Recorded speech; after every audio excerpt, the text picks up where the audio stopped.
मोदी यात्रा के कार्यक्रम के इस पावन अवसर पर मंचासीन मुख्य अतिथि के रूप में मंचासीन वीरों की धरती, देश की आन बान शान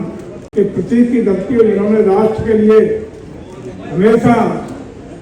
त्याग, तपस्या, बलिदान देने का काम किया है, ऐसी धरती के लाल और जिनका पारिवारिक पृष्ठभूमि से अब तक देश और राष्ट्र की सेवा में अग्रणी भूमिका देने का इतिहास रहा है, ऐसे हमारे देश के भारत सरकार के पर्यटन और संस्कृति के मंत्री मेरे बड़े भाई आदरणीय श्री गजेंद्र सिंह शेखावत जी, यहाँ उपस्थित हमारी यूपी सरकार के चीफ सेक्रेटरी आदरणीय DS मिश्रा साहब, भारत सरकार की पर्यटन सचिव आदरणीय श्रीमती विद्यावती जी, हमारे प्रमुख सचिव भाई मुकेश मिश्राम जी, यहाँ उपस्थित भारत सरकार और प्रदेश सरकार के बहुत सारे वरिष्ठ अधिकारीगण और विशेष रूप से विभिन्न देशों के पधारे हुए बहुत बहुत सम्मानित राजनयिक, हमारे बौद्ध भिक्षु, बौद्ध अनुयायी और अन्य वो तमाम प्रशासनिक और राजनयिक क्षेत्रों में विश्व भर की पधारे हुए विभूतियों का मैं उत्तर प्रदेश सरकार की ओर से बहुत बहुत अभिनंदन करता हूँ, स्वागत करता हूँ, उनका बहुत बहुत साधुवाद देता हूँ कि आज उत्तर प्रदेश सरकार के आमंत्रण पर वो लोग हम लोगों को अनुरोध को स्वीकार करते हुए यहाँ पधारे हैं।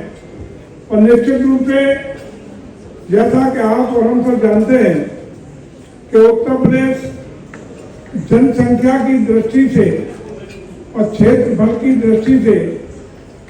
विश्व के तमाम देशों से बड़े देश की भूमिका का निर्वहन करता है। ऐसा प्रदेश जिसकी आबादी 25 करोड़ के आसपास है और जो भारत का हृदय स्थल है, ऐसे प्रदेश के इस कार्यक्रम में पुनः आपका मैं स्वागत करता हूँ। सौभाग्य के भगवान बुद्ध के जन्म के लेकर के शिक्षा, उनकी ज्ञान की प्राप्ति, उनके उपदेश, उनका धार्मिक जन जागृति के लिए अभियान एवं महापरिनिर्वाण तक के सभी स्थल उत्तर प्रदेश में ही अव्यवस्थित हैं। लुम्बिनी भारत की सीमा से मात्र 25 किलोमीटर दूरी पर स्थित है, जो भगवान बुद्ध जी की जन्मस्थली है। इनके जन्म के उपरांत इनकी जो स्टेट थी शुद्धोधन, जिसकी राजधानी कपिलवस्तु आ गई, जो उत्तर प्रदेश के सिद्धार्थनगर जनपद में स्थित है। वही कपिलवस्तु से ही वैराग्य के जीवन में आ गए। भगवान बुद्ध ने ज्ञान की प्राप्ति के उपरांत पहला उपदेश सारनाथ में दिया था। इसी घटना को धर्म चक्र के रूप में धर्म चक्र प्रवर्तन के रूप में जानते हैं। श्रावस्ती में 25 वर्षा ऋतु भी व्यतीत करने का अवसर भी उत्तर प्रदेश की धरती को मिला है। यहीं से स्वर्ग में जाकर भगवान बुद्ध ने अपनी माता स्वर्गीय महामाया को धर्म उपदेश देने का काम किया था। संहिता जो फर्रुखाबाद उत्तर प्रदेश में स्थित है, यहाँ स्वर्ग से सीढ़ियों से भगवान बुद्ध जी उतरे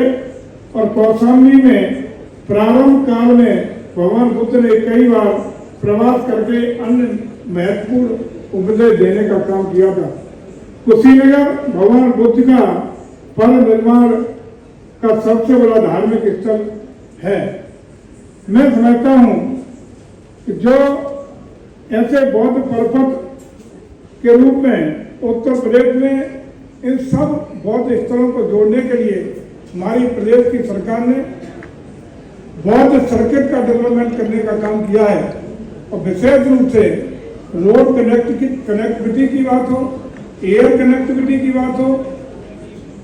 हमारे एक्सप्रेस वे की बात हो, NHAI के द्वारा एक्सप्रेस की एक नई श्रृंखला शुरू करने की बात हो या अन्य एक्सप्रेस वे को कनेक्ट करके आज हम लोगों ने इन स्थलों को काफी सुगम बनाने का और हॉस्पिटलिटी देने का विशेष प्रयास करने का काम किया है। और जैसा कि आप सब जानते हैं, अभी पूर्व में का हमारे अधिकारियों के द्वारा, पूर्व वक्ताओं के द्वारा काफी विस्तार से इस बात पर चर्चा भी की गई है कि बौद्ध भिक्षुओं के, बौद्ध धर्म के मानने वालों के लिए हमेशा उत्तर प्रदेश में बहुत सम्मान देने का काम लगातार हुआ है।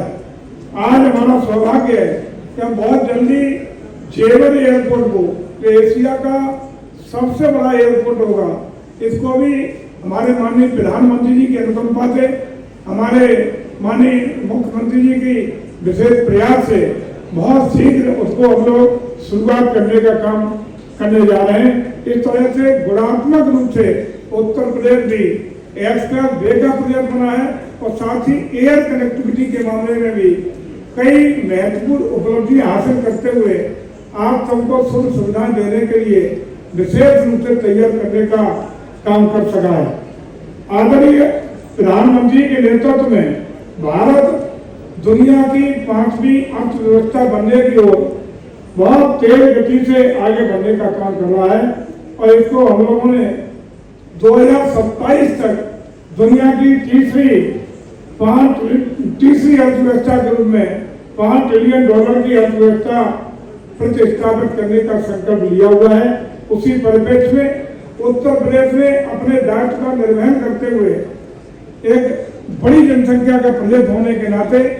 $1 ट्रिलियन इकोनॉमी का लक्ष्य पूरा करने के लिए तेज गति से उत्तर प्रदेश भी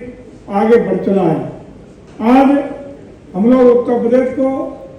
ग्लोबल इन्वेस्टर समिट के द्वारा जो पिछले साल हुआ था, उसमें भी तमाम देशी और विदेशी निवेशकों को आकर्षित करने में कामयाब हुए हैं और विशेष रूप से हमारे कल्चर और